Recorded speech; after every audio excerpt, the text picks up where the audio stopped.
Welcome back. In the last video, we learned about all the different jobs that a UX designer is commonly expected to do.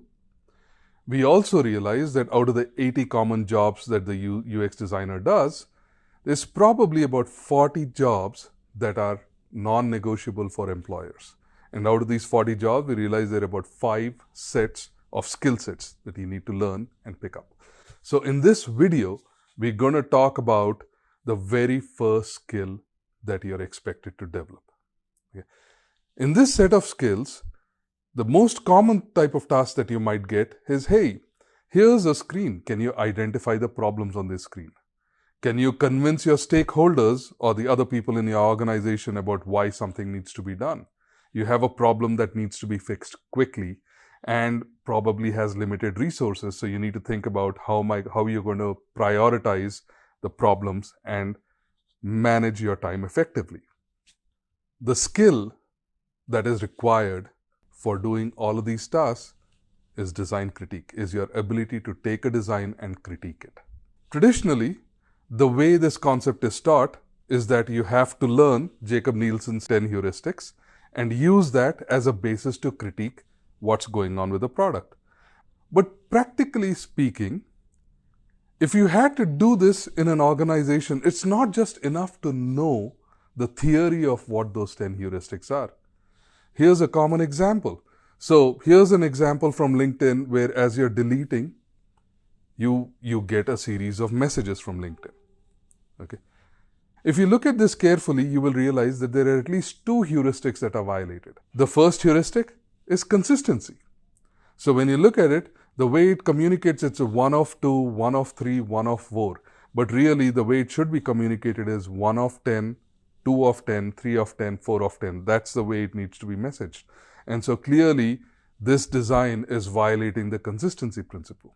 There's also another principle that's violated, and that is the efficiency of use, flexibility and efficiency of use. When you look at it, when you get a message, even though you deleted all 10 items at the same time, you get 10 pop-up messages that you have to close sequentially. So there is an efficiency problem in there. So if you look at both of those problems, well, if it's consistency, it's just an irritant. Whereas if you're looking at efficiency, it's actually a much more severe problem.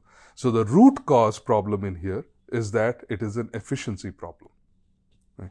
So what is really, really important is when you are critiquing a product, you need to learn how to identify the root cause.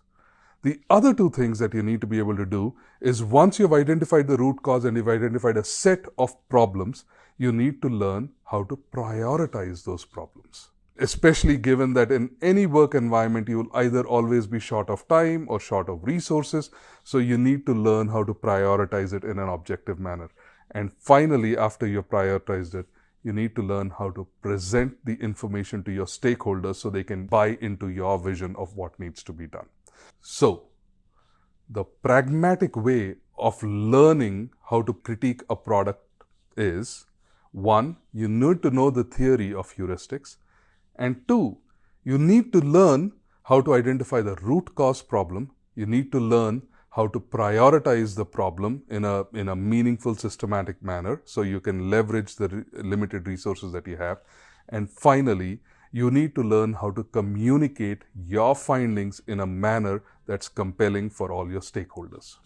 It's important to realize here that while theory is important, you also have to understand the practical environment, the environment in which you will be applying that knowledge.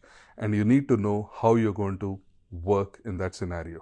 So in the next video, we will talk about how to learn tools. Okay.